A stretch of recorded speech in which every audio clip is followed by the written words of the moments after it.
Desde el punto de vista político, las redes sociales han servido, por ejemplo, para los movimientos sociales. Tenemos nosotros los casos de la primavera árabe, tenemos el caso de Islandia, tenemos el caso de España, es decir, que han sido instrumentos, las redes sociales de instrumentos políticos para determinados fines. Entonces la gama va desde que tú sencillamente establezcas un encuentro con una persona afín a ti hasta de establecer un proyecto de índole política. Eso depende del uso. Y más de mensajes a través de la cuenta Twitter. Tenemos a @lagarciafranco.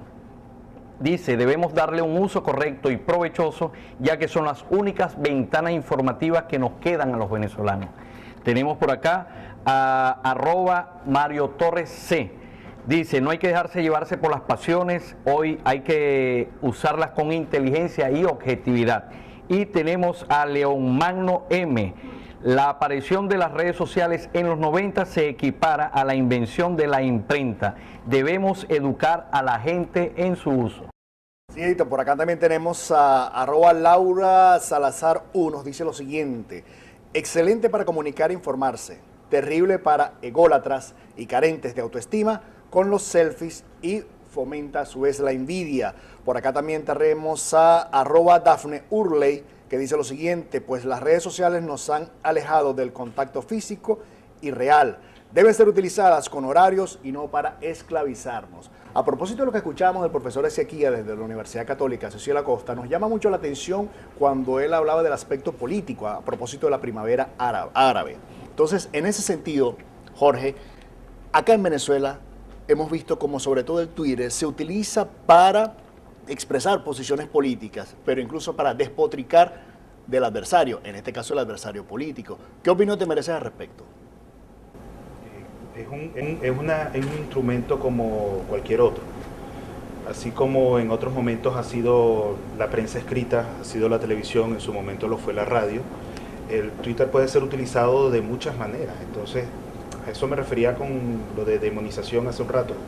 Depende del uso que le dé el usuario, valga la redundancia, la persona que está empleando ese medio, cuán efectivo puede ser, si puede ser nocivo o no, si podemos hablar, como hablaba en otro momento en la entrevista, de dependencia. O sea, el medio como tal, la tecnología o la red social, Twitter, Facebook, como tal, no es ni bueno ni malo, eso va a depender del uso que se le dé. Por supuesto, es una herramienta y como tú decías al inicio, pues no hay que demonizarlo. Ahora bien, en ese sentido, cuando nosotros hablamos de investigaciones, cuando nosotros hablamos de asuntos un poquito más serios, ¿hasta qué punto podríamos evaluar o menos la veracidad de nuestros resultados, la veracidad de los hechos políticos, económicos, sociales que están sucediendo, de lo que nos llega o lo que enviamos a través de las redes sociales? Yo diría que en el caso de las redes sociales, la información que llega tiene que ser como un estímulo. Pero tú no puedes quedarte con la red social. No podemos olvidar que Twitter son 144 caracteres, creo.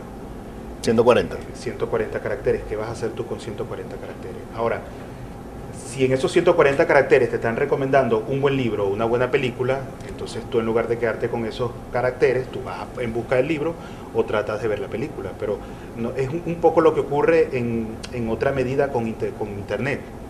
Tú no te puedes quedar solo con la información que Internet te proporciona, tú tienes que ir más allá de lo que Internet te proporciona.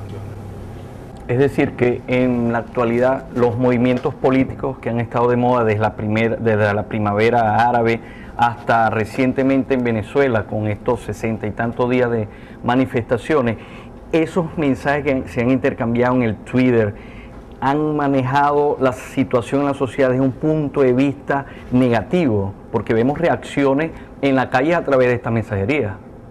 Entonces, ¿cuál es tu análisis, Jorge?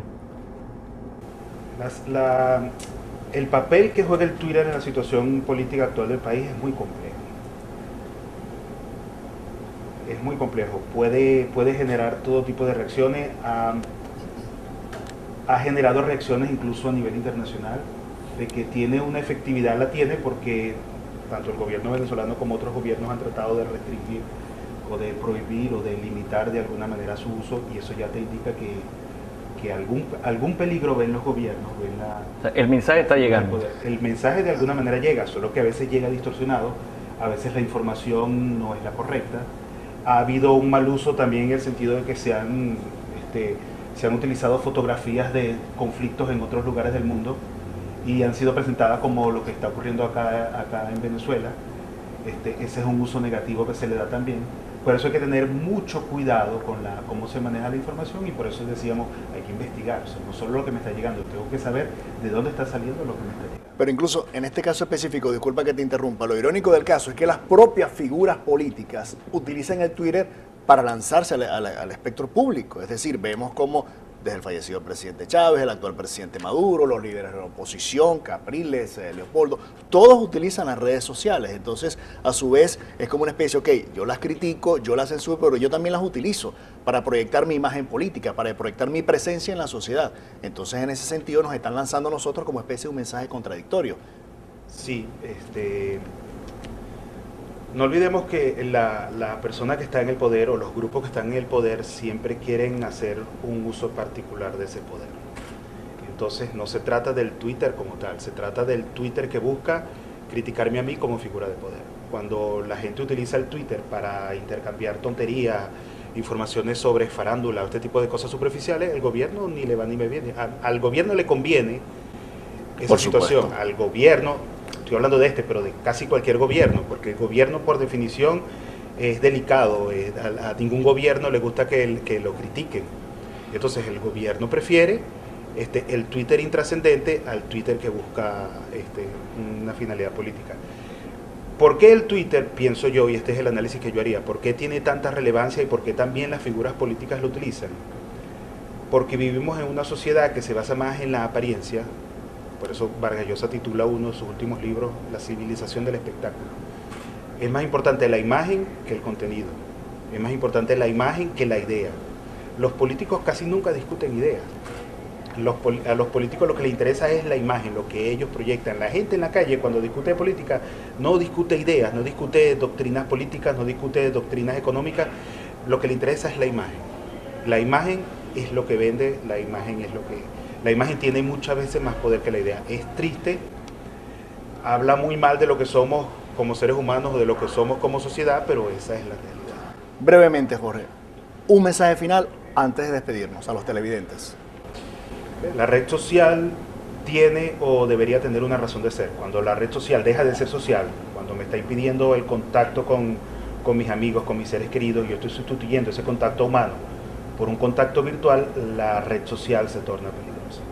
Muchas gracias, Jorge Hugueto, por haber asistido a este programa. Así finalizamos este tema de las redes sociales y les invitamos para el próximo domingo nos sintonicen a las 8 de la noche por tu canal, Canal 11 del Zulia.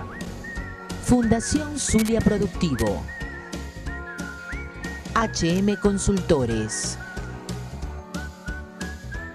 La Tienda de Dios. Inmaseca presentaron